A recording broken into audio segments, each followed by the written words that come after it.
باغ فدق کیا تھا؟ سنی اور شیعہ فرقہ کے اندر یہ مسئلہ آخر اس قدر اہم کیوں ہے؟ یہ باغ دراصل رسول اللہ صلی اللہ علیہ وآلہ وسلم کی وفات تک آپ کی ملکیت تھا، جو کہ غزوہ خیبر پر یہودیوں کی شکست کے بعد مال غنیمت کے طور پر آپ کے حصے میں آیا۔ بہت سے مسلمان آج بھی اس باغ سے متعلق انتہائی اہم ترین حقائق کو نہیں جانتے، اور آج کی اس ویڈیو کے اندر ہم سنی شیعہ تفریق سے ہٹ کر اس باغ کی اہمیت اور اسلامی حقائق کی روشنی کے اندر اس کی اہمیت کو جاننے کی کوشش کریں گے، اور یہ بھی جانیں گے کہ اس باغ کے ٹکڑے کا تنازع دو مسلمان فرقوں کے درمیان اس قدر کیسے بڑھ گیا۔ تو چلیے شروع کرتے ہیں۔ باغ فدق سعودی عرب کے شمال کے اندر خیبر کے مقام پر مدینہ سے 30 میل کے فاصلے پر واقع ہے، جس میں چشمے اور بہت سارے کھجوروں کے درخت آج بھی موجود ہیں۔ مسلمانوں کے دو بڑے گروہ سنی اور شیعہ اس کی ملکیت سے متعلق الگ الگ دلائل اور تاریخی حقائق رکھتے ہیں۔ اہل سنت کے مطابق یہ باغ اور اس کی زمین رسول اللہ کی ملکیت تو تھی، لیکن آپ کی وصیت کے مطابق کہ انبیاء کی کوئی وراثت نہیں ہوتی بلکہ وہ امت کے اندر تقسیم ہو جاتی ہے، کے مطابق یہ جائیداد مال غنیمت کے اندر چلی گئی۔ جبکہ اہل تشیع فرقہ کے مطابق رسول اللہ صلی اللہ علیہ وآلہ وسلم کی اپنی بیٹی جنتی عورتوں کی سردار بی بی فاطمہ باغ فدق کے حق کے لیے حضرت ابو بکر صدیق کے پاس بھی گئیں، ان سے اپنا وراثت کا حق بھی مانگا، لیکن ان کو انکار کر دیا گیا کہ یہ رسول اللہ صلی اللہ علیہ وآلہ وسلم کے حکم کے مطابق مسلمانوں کی ملکیت ہے۔ جس وقت آپ صلی اللہ علیہ وآلہ وسلم نے اعلان نبوت کیا، اس وقت سے لے کر آپ کا تمام وقت بزنس کو چھوڑ کر دعوت و تبلیغ پر خرچ ہونے لگا۔ جب تک آپ مکہ کے اندر موجود رہے، آپ صلی اللہ علیہ وآلہ وسلم اور حضرت ختیجہ کے پاس جو کچھ بھی تھا اسی پر گزارا ہوتا رہا، یہاں تک کہ مدینہ کی طرف ہجرت کا وقت آ گیا اور آپ صلی اللہ علیہ وآلہ وسلم مدینہ نکلے تو بے سر و سامانی کی حالت میں تھے، اور مدینہ کے اندر بھی شروع کے کچھ سال انتہائی تنگ دستی کے اندر گزرے۔ لیکن غزوہ خندق کے بعد جب کفار مکہ کی طاقت ٹوٹ گئی اور جنگوں کے اندر فتح ہونا شروع ہوئی اور مال غنیمت مسلمانوں کے ہاتھ لگا، تو اس کے بعد سورہ الانفال کے اندر اللہ کا حکم نازل ہوا کہ جنگوں کے اندر حاصل ہونے والا مال غنیمت کا 5واں حصہ آپ صلی اللہ علیہ وآلہ وسلم اور آپ کی ملکیت ہوگا، اور آپ اگر چاہیں تو اس کو اپنے گھر والوں اور اپنی ضروریات پر خرچ کر سکتے ہیں، جبکہ باقی بچا مال مسکینوں، یتیموں اور مسافروں پر خرچ کریں۔ مئی 629 عیسوی کے اندر جب یہودی قبیلہ بنو نذیر کو شکست ہوئی تو یہ جنگ خیبر کے بعد اپنی مدینہ کی جائیدادیں چھوڑ کر شہر میں چلے گئے۔ اس کے بعد سورہ الحشر کی آیات 6 اور 7 کے اندر اللہ نے فرمایا، جس کا مفہوم ہے کہ جو مال تمہیں خیبر کے اندر بنا لڑے عطا کیا گیا، یہ اللہ اور اس کے رسول، ان کے رشتہ داروں، یتیموں اور مسافروں کے لیے ہے، تاکہ یہ مال صرف دولت مند لوگوں کے ہاتھوں کے اندر ہی نہ گھومتا رہے۔ اسی قرآنی آیات کو اہل تشیع فرقہ ریفرنس کے طور پر پیش کرتا ہے کہ اللہ تعالیٰ نے خاص طور پر اس مال کو، جو کہ حکومت کے رعب کی وجہ سے بنا کسی جنگ کے حاصل ہوا، اسے مال غنیمت سے الگ کر کے حکم دیا کہ یہ اللہ اور اس کے رسول اور اس کے رشتہ داروں کی اتنا ملکیت ہے جتنا اللہ کے رسول ان کو دینا چاہیں۔ لہٰذا بنو نذیر کے چھوڑے ہوئے زرخیز صحرا، جسے نخلستان یا اویسس کہتے ہیں، خیبر کی کچھ اراضی اور فدق میں سے کچھ اراضی آپ صلی اللہ علیہ وآلہ وسلم نے اپنے لیے رکھ لی، جس کی آمدنی سے آپ صلی اللہ علیہ وآلہ وسلم اپنی اور اپنے خاندان کی ضروریات پوری کیا کرتے تھے، اور اس کے بعد بھی اگر کچھ بچ جاتا تو اسے اللہ کی راہ کے اندر خرچ کر دیتے۔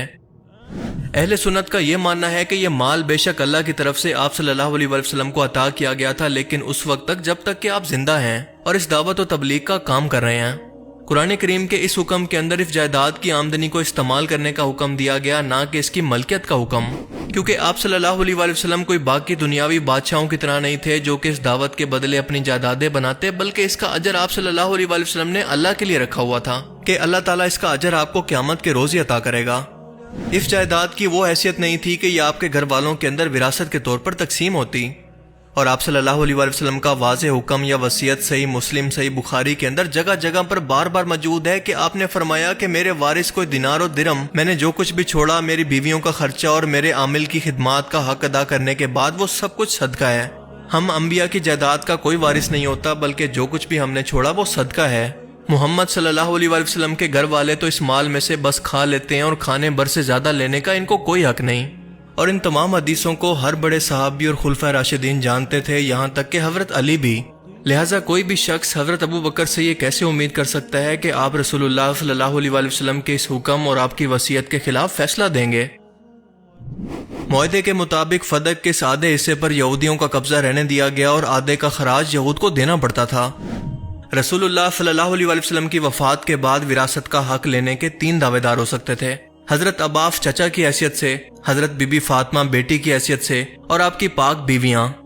حضرت ابو بکر صدیق خلیفہ بنے تو حضرت بی بی فاطمہ نے فدق کی جائیداد کے متعلق اور مدینہ کی جائیداد کے متعلق اپنا دعویٰ کیا۔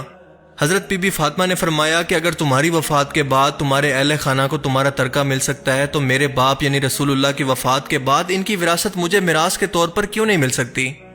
حضرت ابو بکر صدیق نے اس کا وہی جواب دیا جو کہ رسول اللہ کا حکم تھا کہ میرے بعد یہ مال جو کچھ بھی میں نے چھوڑا ہے وہ تمام کا تمام صدقہ ہے، میں وہ کام نہیں کر سکتا جس کو کرنے سے مجھے رسول اللہ صلی اللہ علیہ وسلم نے منع فرمایا، لیکن پھر بھی خلیفہ کے طور پر میں ان تمام لوگوں کا خرچہ اٹھاؤں گا جن کا رسول اللہ صلی اللہ علیہ وسلم اپنی زندگی کے اندر اٹھایا کرتے تھے۔ خدا کی قسم میرے لیے اپنے گھر والوں سے زیادہ رسول اللہ صلی اللہ علیہ وسلم کے گھر والوں سے زیادہ محبت اور ان پر رحم کرنا زیادہ محبوب ہے۔ کسی ایک شخص نے بھی اس بات کا انکار نہ کیا کہ آپ صلی اللہ علیہ وسلم نے یہ حکم نہیں فرمایا، یہاں تک کہ حضرت ابو بکر صدیق حضرت عائشہ کے والد تھے جو کہ رسول اللہ صلی اللہ علیہ وسلم کی لاڈلی بیوی تھیں۔ حضرت ابو بکر کے اس فیصلے سے وہ بھی رسول اللہ صلی اللہ علیہ وسلم کی جائیداد یا وراثت سے محروم ہوگی، لیکن آپ نے یہ اپنا فیصلہ نہیں بدلا۔ باقی ازواج مطہرات نے بھی ارادہ کیا کہ وہ بھی اپنا وراثت کا دعویٰ پیش کریں، لیکن حضرت عائشہ نے انہیں رسول اللہ کا حکم یاد کروا کر سمجھایا تو سب نے اپنا ارادہ بدل لیا۔ اہل تشیع علماء کے مطابق خاص طور پر فدق کی جائیداد کے متعلق رسول اللہ نے اپنی زندگی کے اندر یہ فیصلہ کر دیا تھا کہ یہ میری بیٹی فاطمہ کو دیا جائے گا، اس لیے باقی تمام جائیدادوں کو چھوڑ کر خاص طور پر حضرت بی بی فاطمہ نے فدق کی جائیداد کا مطالبہ کیا اور گواہوں کے طور پر مولا علی اور ام ایمن کو پیش کیا۔ لیکن اہل سنت کے مطابق تاریخ کی مستند حدیثوں کی کتابوں کے اندر کہیں پر بھی اس کا کوئی ذکر موجود نہیں۔ اسلامی تاریخ میں جہاں جہاں پر بھی یہ بیان ہوا ہے ان کے الفاظ کے اندر کافی اختلاف ہے۔ مثال کے طور پر ابن سعد راوی لکھتے ہیں کہ حضرت فاطمہ نے یہ بات خود رسول اللہ صلی اللہ علیہ وسلم سے نہیں سنی بلکہ ام ایمن نے ان کو بتائی تھی اور اسی لیے گواہ کے طور پر انہیں پیش کیا گیا۔ ایک اور روایت کے مطابق یہ دوسرا گواہ ام ایمن نہیں بلکہ رباح نامی غلام تھا جسے رسول اللہ صلی اللہ علیہ وسلم نے خود آزاد کیا تھا۔ حضرت بی بی فاطمہ کا یہ دعویٰ اسی صورت قابل قبول تھا جب رسول اللہ نے اپنی زندگی کے اندر یہ اعلان کر دیا ہو کہ فدق کی زمین میں اپنی بیٹی فاطمہ کو دے رہا ہوں، یعنی ہبہ کر رہا ہوں، اور دراصل یہی چیز ہی سینس بناتی ہے کیونکہ رسول اللہ صلی اللہ علیہ وسلم اپنی وصیت سے ہٹ کر تو کوئی کام نہیں کر سکتے تھے۔ اہل تشیع کے موقف کے مطابق حضرت بی بی فاطمہ حضرت ابو بکر سے ناراض ہو گئیں اور اپنی وفات تک ان سے کلام نہیں کیا، یہاں تک کہ ان کی وفات کے بعد بھی ان کی وصیت کے مطابق آدھی رات کو جنازہ پڑھایا گیا جس کے بارے میں حضرت ابو بکر کو خبر تک نہ کی گئی، جبکہ دوسری طرف اہل سنت کے دعویٰ کے مطابق حضرت بی بی فاطمہ حضرت ابو بکر سے ناراض نہیں تھی بلکہ ان کی آپس میں صلح ہو گئی تھی۔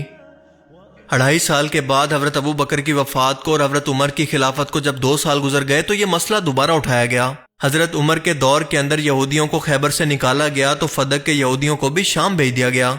حضرت علی اور حضرت عباس کے دعوے کے بعد حضرت عمر نے فدق اور خیبر کو چھوڑ کر مدینہ کی جائیداد کی آمدنی اس شرط پر دے دی کہ وہ صرف انہی کاموں پر خرچ کریں گے جس پر رسول اللہ صلی اللہ علیہ وسلم اپنی زندگی کے اندر خرچ کیا کرتے۔ حضرت عثمان کے دور کے اندر فدق کو مروان بن حکم کے حوالے کر دیا گیا اور اس دور کے اندر فدق کی کل آمدنی تقریباً 40,000 دینار تھی۔ اہل تشیع کے موقف کے مطابق اس جائیداد کو نہ دینا دراصل حضرت علی کی خلافت کے دعویٰ کو کمزور کرنا تھا تاکہ وہ معاشی طور پر بھی کمزور ہو کر کوئی بھی بغاوت نہ کر سکیں۔ دوسرا، اس باغ کی آمدنی کیونکہ بہت زیادہ تھی تو حکومت یہ نہیں چاہتی تھی کہ اہل بیت کے پاس اتنی زیادہ آمدنی جائے، خاص طور پر وہ آمدنی جس کی وجہ سے وہ اپنی فوج کا خرچہ تک اٹھا رہے ہیں۔ حیرت کی بات تو یہ ہے کہ حضرت علی وہ شخصیت تھے جو کہ حق کی بات کرنے سے نہ کبھی ڈرتے تھے اور نہ کبھی اپنے سامنے باطل کو تسلیم کیا کرتے۔ اہل سنت کے دعوے کے مطابق نہ صرف انہوں نے پہلے کے خلیفہ کے فیصلوں کو تسلیم کیا بلکہ خود خلیفہ بننے کے بعد بھی اس جائیداد پر حق کا دعویٰ نہیں کیا۔ حضرت علی کی خلافت کے اندر بھی یہ جائیداد مسلمانوں کی ملکیت میں ہی رہی۔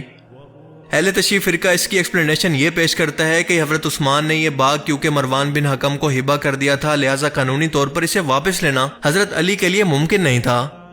حضرت حسن کی خلافت کے اندر بھی یہی معاملہ رہا، یہاں تک کہ عمر بن عبدالعزیز نے آل فاطمہ کو اس جائیداد کے انتظامی امور اسی قاعدے پر چلانے کی شرط پر ان کے حوالے کر دیا جس طرح سے رسول اللہ صلی اللہ علیہ وسلم کے زمانے میں تھا،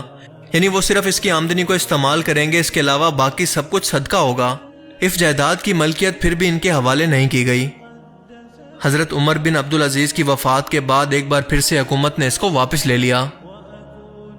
تو یہ تھی باغ فدق کی مکمل اسلامی تاریخ۔ آج اسلام کے 2 بڑے فرقوں سنی اور شیعہ کے درمیان اپنے اپنے دلیل کی وجہ سے یہ معاملہ انتہائی کنٹروورشل ہے،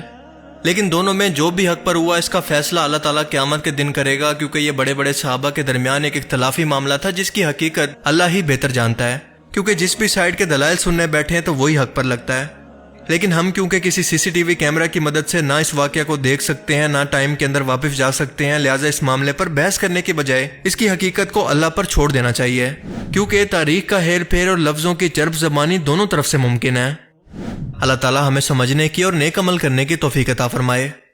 آمین۔